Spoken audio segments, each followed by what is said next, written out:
of God. Yeah, hi, it's good to be here. Today, we're going to focus our lesson on these couple of verses from Matthew. Jesus said to them, "Come with me.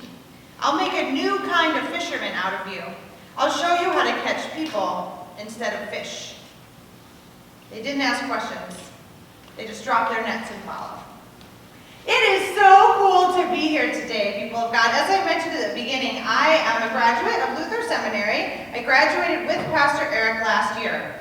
But while he was serving in Toledo, and then meeting all of you in an ice storm, I hear, meeting all of you, and then moving here, I was doing something very different. My husband and I have been traveling around the world because I won an award called the Graduate Preaching Fellowship.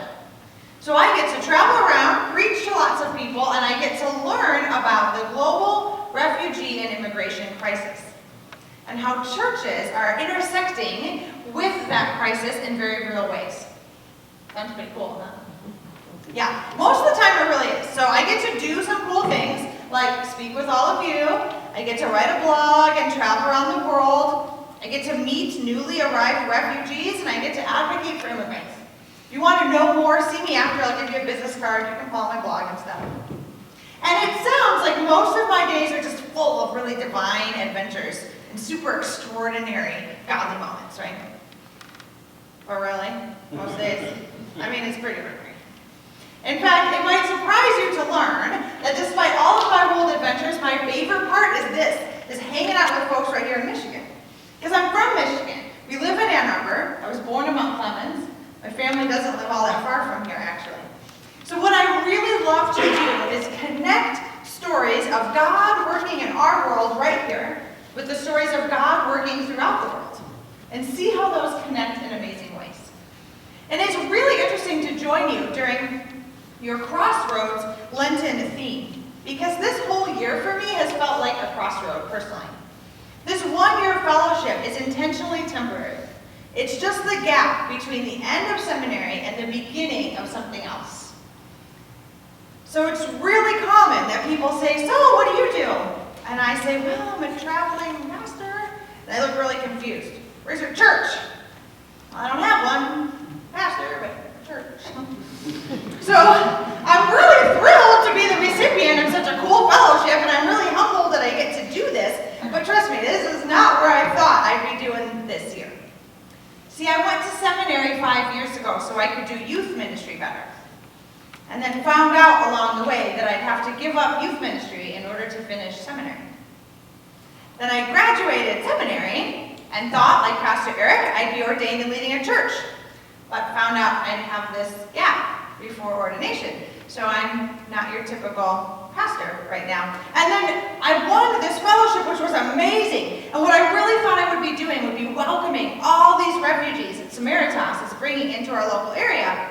But because of political changes, there are no refugees coming here. So I'm not doing that right now. So plan A, B, and C are not working out if you're following where I'm going. And I am addicted to scheduling and organization, so it is so frustrating when God tells me to be patient. Anybody out there like, yeah. And it turns out there's only one way to learn patience. It takes a long time, and it's driving me bananas. When I don't know what I'm supposed to do next, I start to get a little lost. I start asking God, please send me a message. I'll take an email. I'll take an angel tree. I'll take an app. Really, whatever you've got. And I wonder if the people in today's gospel message felt that way. Maybe not the email. But I wonder if they were also waiting for God to show up. See, this reading for today doesn't tell us, but Simon and Andrew, they had already been disciples of John the Baptist. So they had already left that boat once before and shaken off the dust and told their friends sayonara and washed their hands of the fish smell and left to go do great things for God. They were probably so excited that they were at the right place at the right time, making the right choices, following the right guy. And then John gets arrested, and they have to walk back to their dad's fishing boat. And in this story, their dad is giving them the "I told you so" look.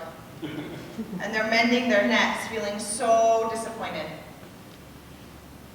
They were going to do something great for God, and now they're stuck on that tired old fishing boat. I've been there. Maybe you have too. Maybe something you thought was going to be great just did not work out. And you're back in your version of that fishing boat. For me, it was in my first full-time job. See, I graduated college to be a Lutheran school teacher. I was so proud of me because I was, 22 and proud. And I was so proud that I was doing exactly what God wanted of me. I was a good girl and I followed the rules and I made the sacrifices and I did what I was supposed to do. But I only got to do that for a few years. And all of a sudden, my teaching career was over. All that hard work for God, and I was unemployed at the height of the recession. And I started to blame God, thinking that if I had been a good church worker, then this wouldn't have happened. It's a lie, FYI. God wasn't punishing me, but I punished myself with my own anger and bitterness. In fact, I was so disappointed, I didn't even want to go to church anymore. Maybe you felt that way. Maybe you know someone who feels like that right now. We're all sinful. We all have those moments.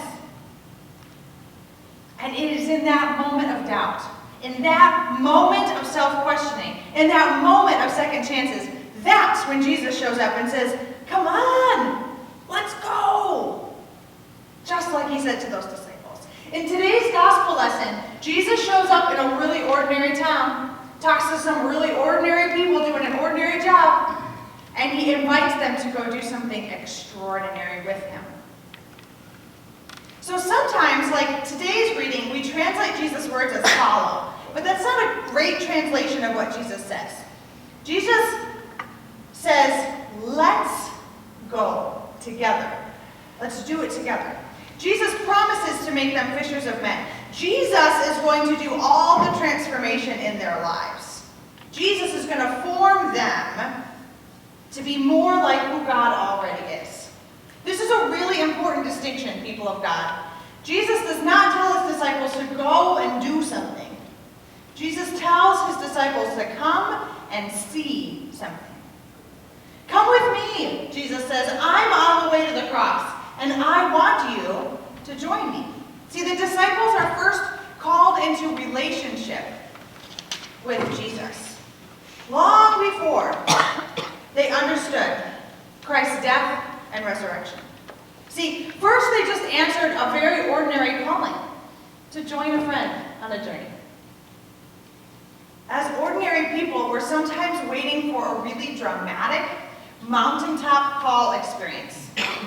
We think, when this special thing happens, then I'll be ready to answer the call. Once my student loans are paid off, once the kids are older, once I get a new boss, once I retire, if only I can get over that big mistake. Once my mom gets better. We keep thinking that if only this thing would happen, then we'll be ready to answer our godly vocational call. But now's not it. That's what we keep thinking. We hardly ever think God is going to show up in our fishing boat moments when we're in the middle of something so ordinary. In fact, I've heard that a lot of you folks think that those of us with a super cool outfit had a great mountaintop experience where the angels cried and sang and then ushered me on clouds or something. And that's how I got here. And it's not like that at all, folks. Just an FYI, it's not like that at all. That's why I'm telling you some of my story. You see, God already called us. Me and you. The same way. You don't have to live one more day trying to figure out your calling. You're already living it. We received our vocation, our calling, in the waters of baptism. When we were baptized, God called us God's beloved children. And so, whether we are a student, a caregiver, I'm so glad that kid said mom, right? Yay, Holy Spirit. Whether we're a student, whether we're a caregiver, we're an employee, we're retired, it doesn't matter.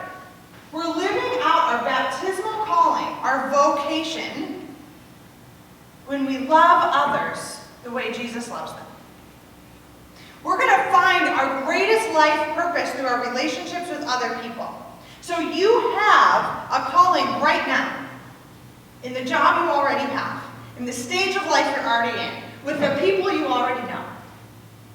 Jesus invited really ordinary fishermen in an ordinary town doing ordinary stuff, not because they were qualified, but because they were called.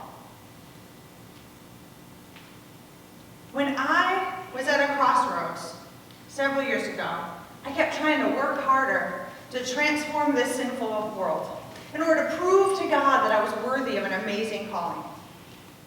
I forgot. God's already transformed the world. God doesn't need my help. God's already transformed me. Does not need my assistance. If I keep waiting to be cool enough for God, I'm not going to find it, folks. It's only God's grace that allows me to do the godly work of loving others. And it was when I was at that desperate moment that God looked down and said, let's go. At that point, he spoke through a wise pastor that it gave me an opportunity to be in relationship with the youth and adults of that church. And that opportunity led me to seminary, which led me to you. When God calls us, we never know exactly where it will lead. But we do know that God always calls us to relationship with others, to love God and love other people. That's always a godly call. And so the church word for this is vocation, like I shared with the kids, right? Vocation and vacation. So we can live out our vocation as a student, as a caregiver, lots of places. Wherever and whenever we're living as a child of God, we're living our vocation. Now, as a North American person, I get a lot of privileges as far as my vocation goes. Maybe you do too. Maybe you get a lot of choices as to where you live and where you work, how you spend your money. But because of what I'm doing this year, I get to meet folks with a lot fewer privileges. I met Thomas last summer in the country of Iran. And there are very few choices in that country.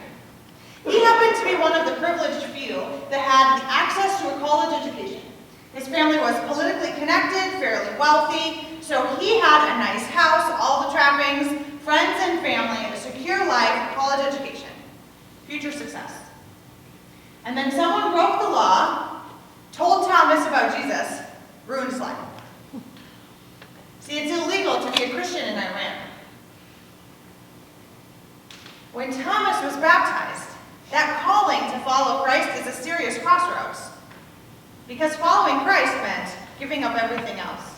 As soon as his family heard that he was a Christian, they disowned him and he was homeless. They turned him into the authorities, so he was kicked out of school, and the police were after him. They were going to arrest him and likely execute him.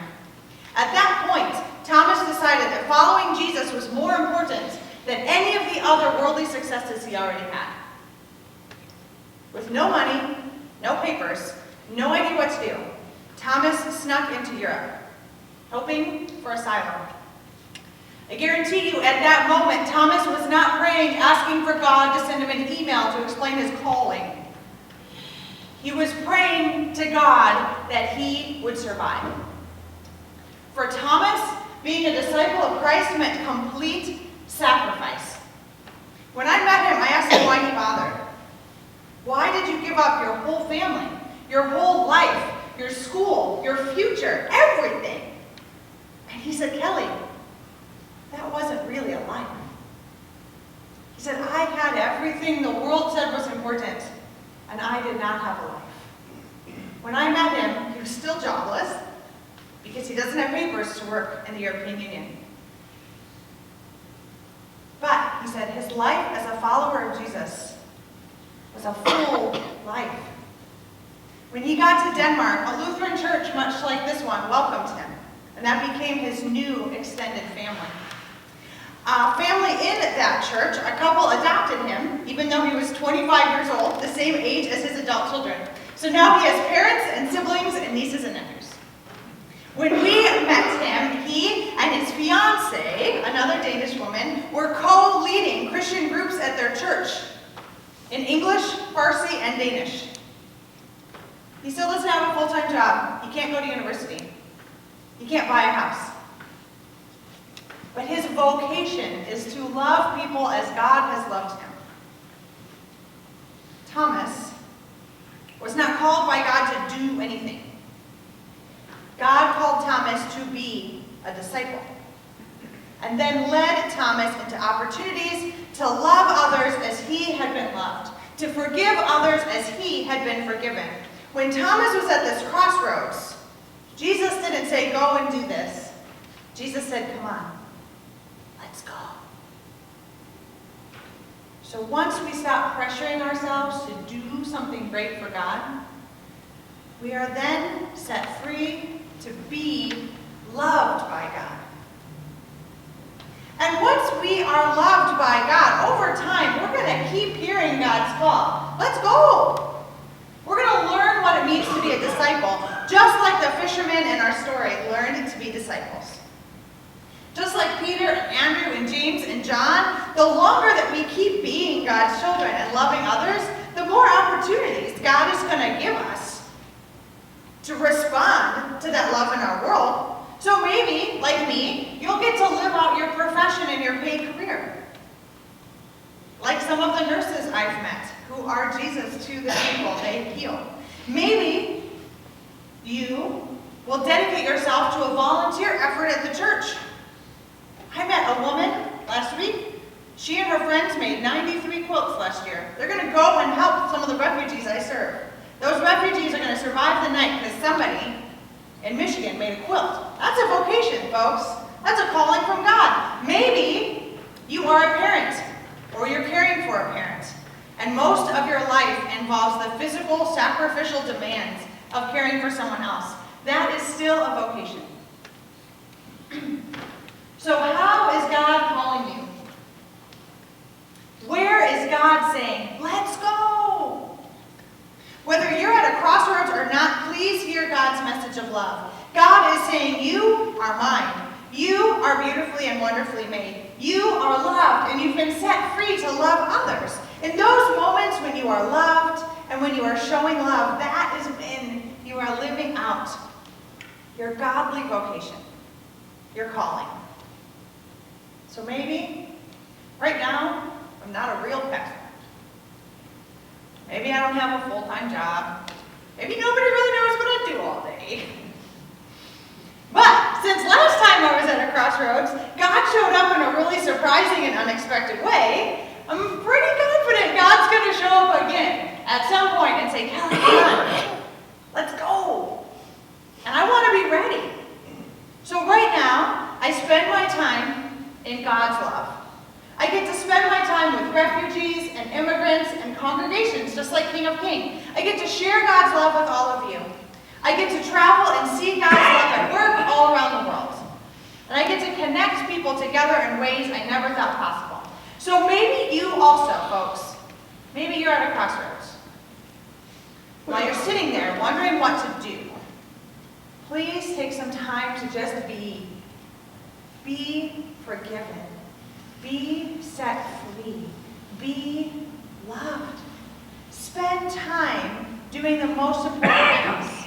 Receiving God's love and sharing God's love with someone else.